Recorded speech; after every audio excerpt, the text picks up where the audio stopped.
Bonjour et bienvenue à l'émission Chrétien comme Christ. Le thème de notre émission aujourd'hui est insignifiant, point d'interrogation. Alors Christine, c'est un peu mystérieux comme titre, mais tu as un texte à nous lire. Oui, dans l'évangile de Luc, au chapitre 17, verset 6, Jésus dit « Si vous aviez de la foi comme un grain de sénévé, vous diriez à ce sycomore, déracine-toi et plante-toi dans la mer, et il vous obéirait. » Alors là, quoi de plus insignifiant qu'un grain de sénévé, et pourtant les conséquences? Oui, là ici, Jésus, lorsqu'il parle de la foi, du fait de croire, il dit comme un grain de sénévé, donc c'est rien du tout finalement. Ce grain de sénévé, c'est, je pense, la plus petite graine qui peut exister, mais lorsqu'il est planté, eh bien, ça grandit.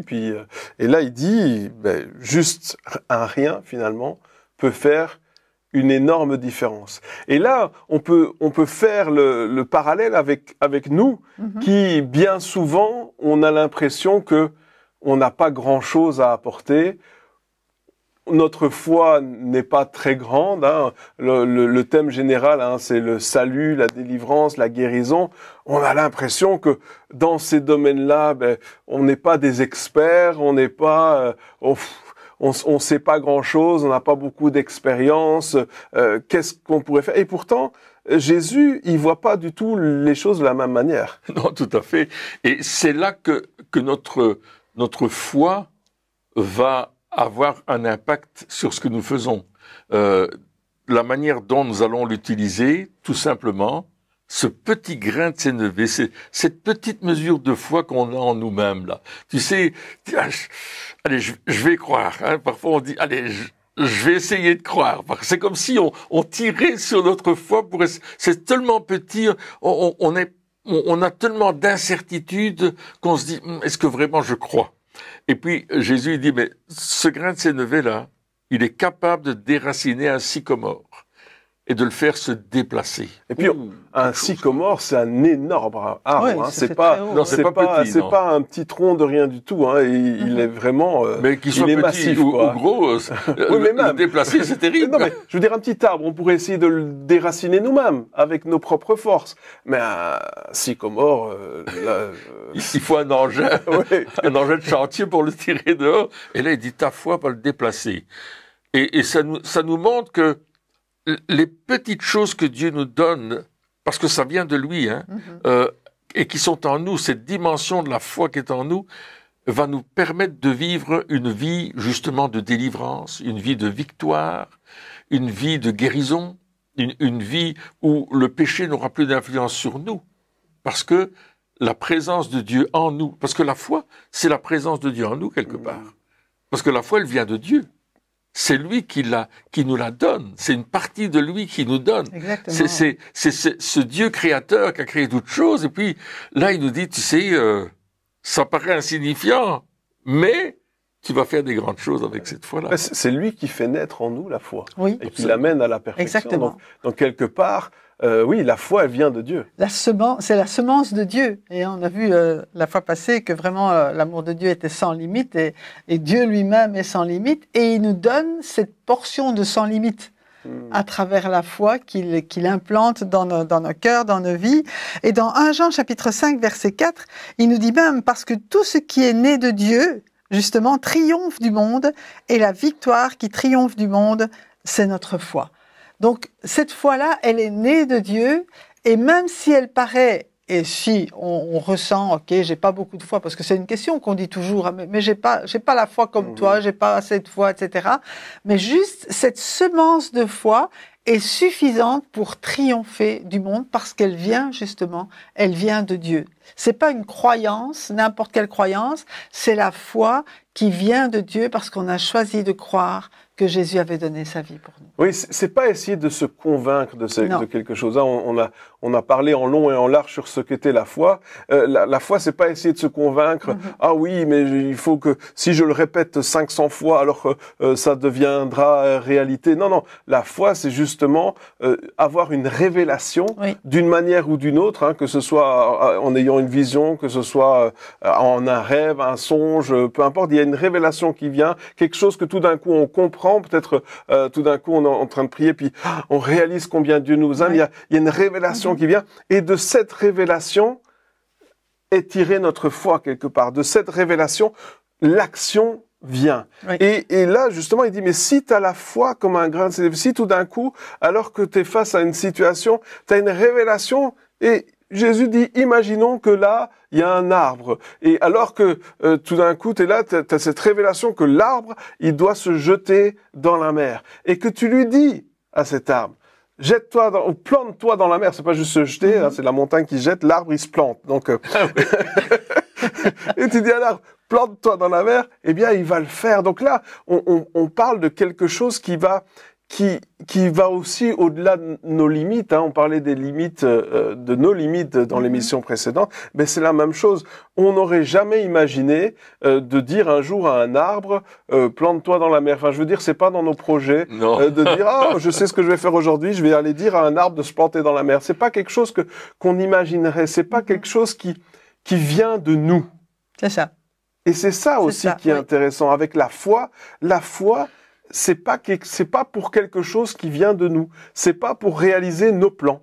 C'est pas pour réaliser nos projets. C'est pour réaliser les projets de Dieu. C'est pour que la volonté de Dieu s'accomplisse. Et alors, on va dire, mais alors, qu'est-ce que ça a à voir avec la guérison?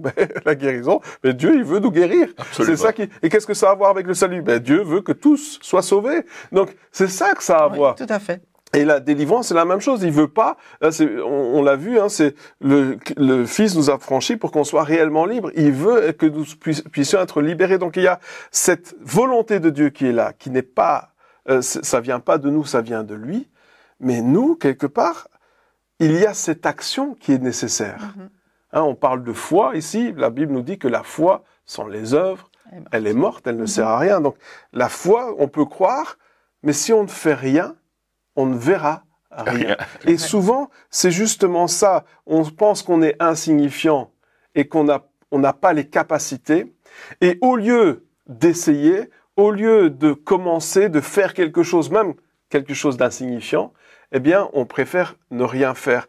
Alors la question qu'on peut se poser, justement, c'est comment briser cette barrière du « je suis pas sûr que ça fonctionne, alors je fais rien » et aller au-delà de ça. Comment est-ce qu'on peut passer le pas justement pour dire bon, maintenant j'arrête de croire que je suis insignifiant et je vais commencer quelque chose, je vais quand même faire quelque chose, même si j'ai l'impression que ça va pas marcher. Oui, et justement dans le texte de 1 Jean 5,4, il dit tout ce qui est né de Dieu triomphe du monde. Et le mot triompher, c'est quand même arriver le premier à la course, c'est être le vainqueur. Et c'est de ça qu'on parle. Comment est-ce que je peux vaincre les choses qui m'empêchent de triompher? Donc ça veut dire, tu es en train de nous dire que, au fait, lorsque on se retrouve justement face à des situations comme ça, nous, ce qu'on pense, c'est « Ah, je suis pas sûr que je suis assez bien pour le faire, etc., que j'ai les capacités. » Mais ce qui est en train de se passer en réalité, c'est un combat, en fait. Oui. Absolument. Il y a un combat qui est là et que c'est pas juste nous qui sommes en train de dire dans notre tête « Est-ce que je vais le faire ou est-ce que je vais pas le faire ?» Mais il y a quelque chose spirituellement, là où nous sommes, qui veut nous empêcher de prendre ce pas. Ouais. C'est ça? En fait, le combat, il se trouve dans nos pensées, hein, avec le doute, avec les différentes pensées qui sont là. Mais la foi, la conviction que Dieu donne, elle se trouve dans notre cœur. Et c'est là qu'il faut... on parle du combat entre la chair et l'esprit. Hein, le combat entre... Voilà, est-ce que je vais réfléchir, est-ce que ça va marcher ou pas? Mais en même temps, à l'intérieur de nous, il y a quelque chose qui nous dit il faut le faire. Et que si on ne le fait pas, on passe à côté de ce que Dieu veut pour nous. Et c'est là qu'il faut que nos pensées, je veux dire, abdiquent devant l'esprit qui nous dit vas-y, fais-le, je suis avec toi et tu vas voir, ça va marcher. Et bon, c'est peut-être là le plus difficile, mais d'un autre côté... bien souvent, même avec une conviction, on le fait pas parce qu'on n'ose pas, mais il faut oser parce que Dieu est là. Et la Bible dit que on est sauvé par la foi, mais il nous a sauvés pour de bonnes œuvres qu'il a préparées d'avance pour nous. Et quand on a cette conviction, c'est qu'il y a cette bonne œuvre qui est préparée d'avance et qu'il suffit de faire un pas pour y aller, pour rentrer dedans, et on va voir Dieu à l'œuvre encore plus que ce qu'on pouvait imaginer. Oui. Et tu parles des pensées, hein, Oui. mais ces pensées, elles sont alimentées aussi par la pensée du monde. Ah oui, tout à fait. Parce qu'il dit, ce qui triomphe du monde, quelque part, il dit pas ce qui triomphe de nos pensées, mais ça triomphe du monde. Ça veut dire que quelque part, on a l'impression des fois de se battre contre soi-même, contre notre incrédulité, etc. Mais on se rend pas toujours compte que cette incrédulité, elle est alimentée par l'esprit du monde. Par on parle de puissance, de principauté, des autorités qui sont là dans les lieux célestes, qui sont autour de nous, qui règnent dans je sais pas comment on peut dire ça, mais il y a ce monde spirituel qui est là. Et puis on se dit ah oui, mais finalement je dois me battre contre moi-même. Non. Ce qui triomphe du monde, c'est-à-dire que on va dire ok, je réalise que ma chair ou mes pensées ou peu importe comment on va appeler ça, parce que on donne tous des noms différents à ce qui se passe, eh bien ils sont alimentés par cet esprit du monde. Et moi, tu disais dans mon cœur, moi je refuse de laisser cette alimentation-là. Je veux couper les vannes de l'esprit du monde et je veux me connecter avec l'esprit de Dieu. Amen, ouais. Parce que en nous, c'est ça qui se passe. Oui. L'Esprit de Dieu, il témoigne à notre esprit que nous sommes enfants de Dieu. L'Esprit de Dieu, il nous parle à l'intérieur et puis il dit non. Ce que toi tu dois faire, c'est ça. Et alors, à un certain moment, tu disais, il faut qu'on décide. Oui. Qu'est-ce qu'on écoute? À qui est-ce qu'on va donner la priorité et quelle est la nourriture? Est-ce qu'on va se laisser nourrir par l'Esprit du monde ou est-ce qu'on va se laisser nourrir par l'Esprit de Dieu? Et puis, on sait très bien que c'est celui qu'on nourrit qui gagne. Hein. Oui. Absolument. C'est celui qu'on nourrit qui gagne. Et donc là, on dit, OK, Saint-Esprit, moi, j'ai l'impression d'être insignifiant. Moi, mon impression, c'est que je suis pas à la hauteur du boulot.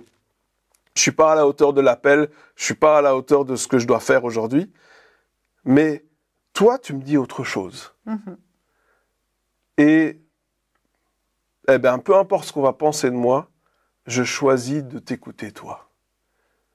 Et je vais commencer à faire les choses. Et là, ce qui est extraordinaire, c'est que une fois qu'on commence, déjà à ce moment-là, la victoire est remportée. Oui, tout à fait. Parce que le but ultime du diable, c'est pas juste de nous battre, de nous combattre lorsqu'on fait les choses, mais c'est de nous empêcher même de les commencer. C'est vrai. C'est bien plus facile de gagner une bataille qu'on ne combat pas, qu'on ne fait pas. D'ailleurs, que lorsque les avocats et tout ça, ils essayent toujours d'éviter d'aller au tribunal. Ils essayent de gagner l'affaire avant le tribunal. On négocie, comme ça, on gagne avant. Et le diable, c'est ça qu'il essaie de faire. Il essaye, par tous les moyens, de nous faire croire que c'est impossible, qu'on peut pas y arriver, qu'on n'est pas assez bien, que Dieu nous a pas vraiment appelés, qu'on n'a pas vraiment les capacités, qu'on a trop d'orgueil, etc., etc. Il y a toutes ces choses qui viennent pour qu'on commence pas. Mais ce que Dieu veut, c'est qu'on commence. Absolument. Et c'est là que Paul dira à Timothée, combat le bon combat de la foi. Donc c'est vrai, comme tu disais, qu'il y a un combat, mais qui parle de combat parle aussi d'équipement pour aller au combat. On parle beaucoup de ça aujourd'hui, mais déjà la Bible nous parle de cet équipement extraordinaire, d'avoir la vérité pour ceinture, donc d'être vraiment fondé sur la parole de Dieu, sur le roc inébranlable qu'est Jésus-Christ. Et les déclarations de Jésus sont esprit et vie, elles sont puissantes. Et je vais me baser là-dessus. Ma foi va devenir inébranlable si j'ai le regard vers Jésus. Je m'accroche à Jésus et je vis quelque chose de formidable. Donc j'ai cette ceinture de vérité en moi et cette vérité c'est Jésus.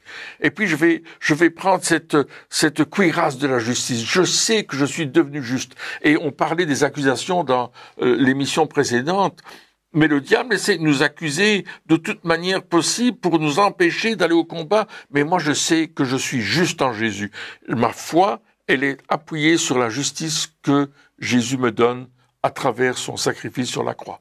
Et puis, qu'est-ce que je vais mettre encore? Des chaussures de zèle à mes pieds. Ah oui, il faut que je marche là. Il faut que je puisse y aller. Parce qu'il suffit pas de dire j'ai la foi. Il faut aller dans le combat. Et pour ça, il faut être bien équipé et avoir les pieds bien attachés, bien solides pour tenir ferme lorsque je vais recevoir des coups. Et puis je prends le bouclier de la foi, le casque du salut, l'épée de l'esprit. Tout ça, ça fait partie d'un équipement que Dieu me donne, mais un équipement qui vient de la parole. Un équipement qui vient de Dieu. C'est pas un équipement humain, ce sont pas des armes humaines. Je ne combats pas avec des armes charnelles, des armes humaines.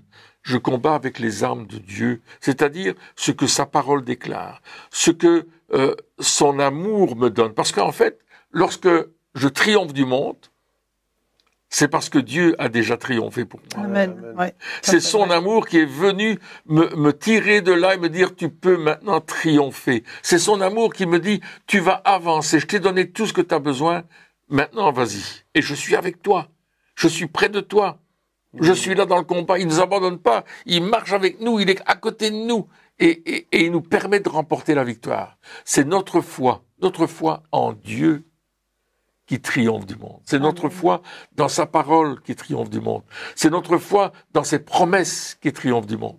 C'est notre foi en l'œuvre parfaite de Jésus qui triomphe du monde. Et c'est pas simplement des idées, c'est une réalité qui me permet d'aller beaucoup plus loin.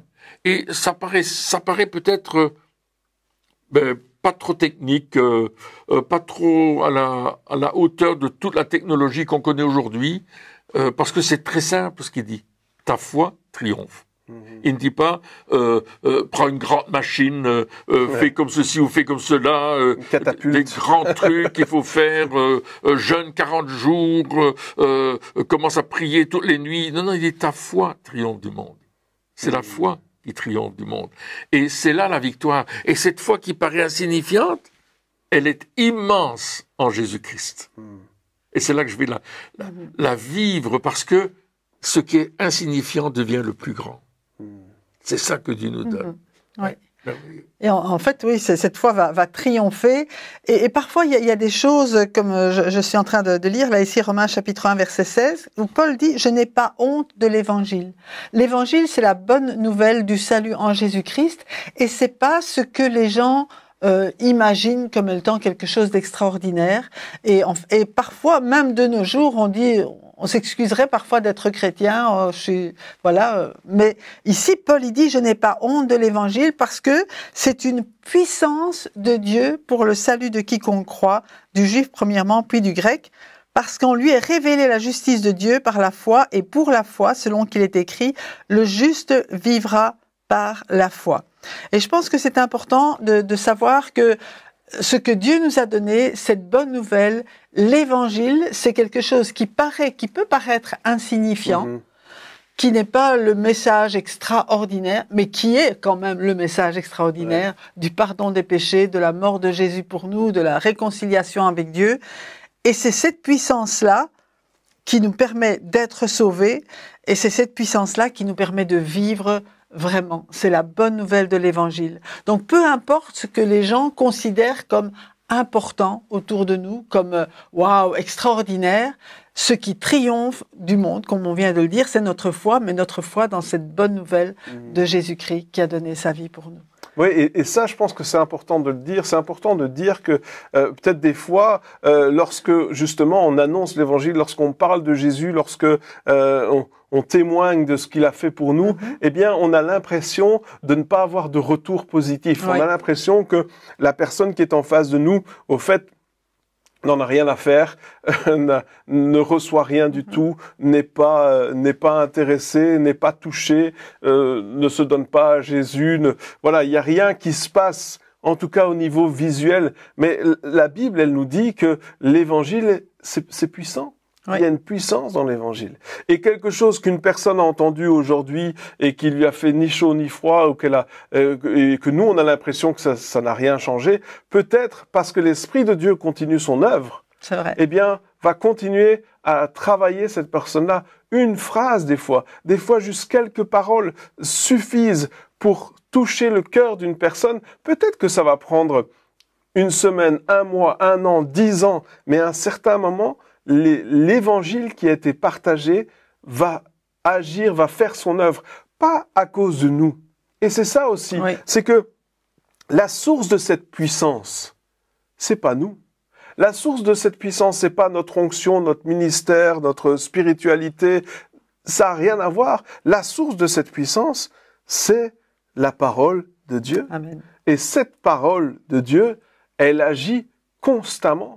Elle n'arrête jamais d'agir. Ça va au-delà de ce que nous, on peut penser de nous-mêmes. Ça va au-delà de ce que on peut imaginer, de ce que on peut dire, ah mais oui, mais moi je vaux ça, moi je sais faire ça, moi, et oh regarde mon ministère, regarde comment. Non, ça n'a rien à voir avec tout ça. La source de la foi, la source de ce grain-là, de cette graine. L'important, c'est pas la graine, c'est la source. Et la source, c'est la parole de Dieu qui vient, et peu importe, on a l'impression que c'est rien du tout. C'est tout ce qu'on a fait, c'est peut-être une petite graine, voilà, c'est rien. Voilà. Mais ça va tout changer, parce que on est dans la parole de Dieu, on est dans ce que Dieu a prévu pour nous. Mais justement, c'est ça le truc, c'est que quand on pense qu'on a quelque chose à prouver, soit on va en faire de trop, soit on va pas en faire du tout. Parce qu'on a quelque chose à prouver, parce qu'on doit défendre notre réputation. Mais lorsqu'on sait qu'on n'a rien à prouver, parce que Dieu nous aime tel que nous sommes, eh bien à ce moment-là, la source, comme tu disais, on va aller à la source, et la source c'est Dieu, et ce que Dieu veut que nous fassions, ben on va le faire.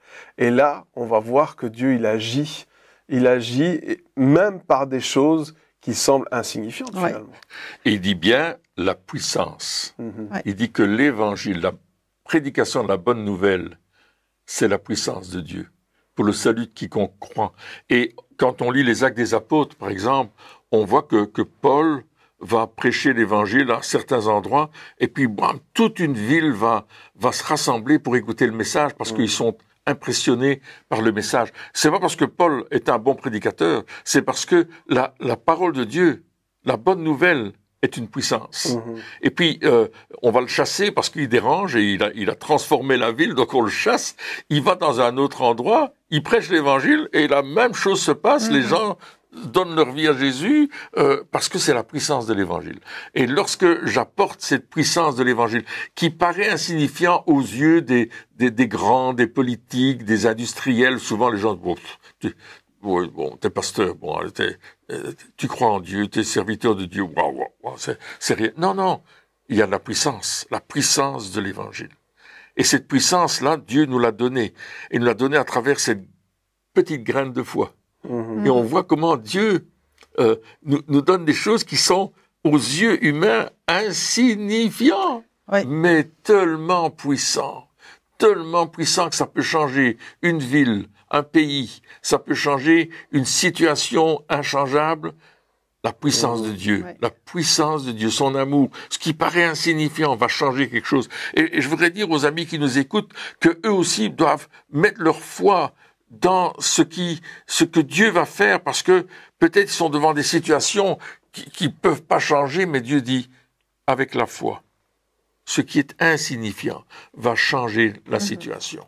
Et Dieu est tellement bon, tellement amour, tellement grand, qui va faire cette chose-là, certainement, sans aucun délai, parce que c'est notre Dieu. Et j'aimerais redire quelque chose par rapport à cette graine. Dans Matthieu chapitre 13, verset 32, il dit « Ce grain de moutarde est la plus petite de toutes les semences, mais quand il a cru, quand il a grandi, il est plus grand que tous les légumes et il devient un arbre tellement que les oiseaux du ciel viennent habiter dans ses branches. » Et en fait, ce qui est insignifiant là-dedans, c'est quelque part l'enveloppe. On voit une petite graine, mais on ne se rend pas compte de ce qu'il y a à l'intérieur.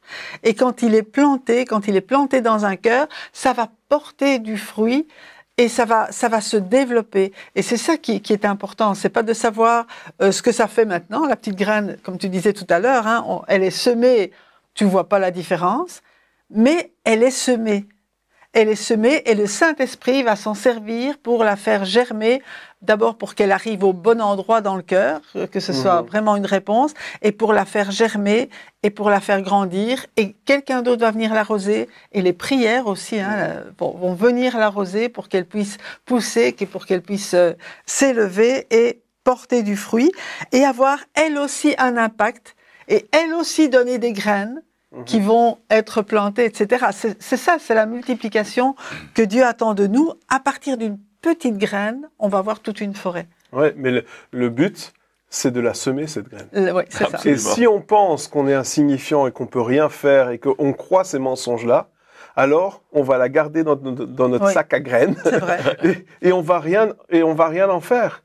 Mais si on se dit, Seigneur, je te fais confiance, et même si j'ai l'impression que c'est rien du tout. Et parce que souvent, on veut du tout de suite. C'est-à-dire que on veut bien semer, mais alors il faut qu'on voit les fruits directs. Hein, il faut qu'on ait un retour sur investissement très rapide pour nous encourager à investir à nouveau. Non, mais c'est ça aujourd'hui. On se dit, ah oui, mais attends, moi je veux bien faire des choses du ministère, mais alors je veux bien servir Dieu, mais alors il faut que j'ai une récompense directe. Il faut que on puisse savoir que j'ai fait quelque chose quand même, que les gens sachent qui je suis. Non. C'est pas comme ça que Dieu il fonctionne. Dieu, il fonctionne avec des graines, et les graines, eh bien, ça prend du temps à pousser. Et d'ailleurs, ce qui prend le plus de temps à pousser, c'est ça qui va devenir le plus fort. C'est vrai. Ce qui pousse le plus vite, eh bien, ça dure pas très longtemps. Mais ce qui prend plus de temps à pousser, ça va durer longtemps. Et c'est ça qu'on veut. C'est dire, Seigneur, moi, je veux pas que les gens peut-être sachent que j'ai semé, parce que quand je sème quelque chose, si je le dis à personne, personne va le voir. Ça se voit pas, c'est dans la terre, personne ne le verra. Mais Dieu, il le sait. Et c'est pour qui que je fais ça? C'est pour Dieu. Finalement, et si je suis un arbre, si moi-même j'ai grandi, eh bien un arbre, il peut pas s'empêcher de porter du fruit. de porter du fruit. Il va pas dire, ah non, pas de fruit, non. Ça va devenir automatique. Parce que si je suis planté et que ma source c'est Dieu, eh bien, forcément, je vais porter Dieu. Je vais pas pouvoir m'en empêcher. C'est pas que je vais essayer de me forcer à le faire. Certainement, on peut peut-être avoir des peurs ou etc. Mais tout d'un coup, c'est comme si Dieu, les opportunités, elles vont être là et ça va être plus fort que moi. Je vais dire et voilà. Et hop, après, je dis oh là là, pourquoi j'ai dit ça? Oh, qu'est-ce qu'ils vont penser de moi? Bon, trop tard, c'est fait. Et là, je vais être émerveillé par l'œuvre de Dieu. Ouais. Et peut-être pas tout de suite, peut-être pas dans les 5 minutes à venir, mais peut-être dans les semaines, les mois, les années à venir. Les années, oui. Et je vais voir, parce que ce qu'on peut penser être insignifiant, au fait, ne l'est pas.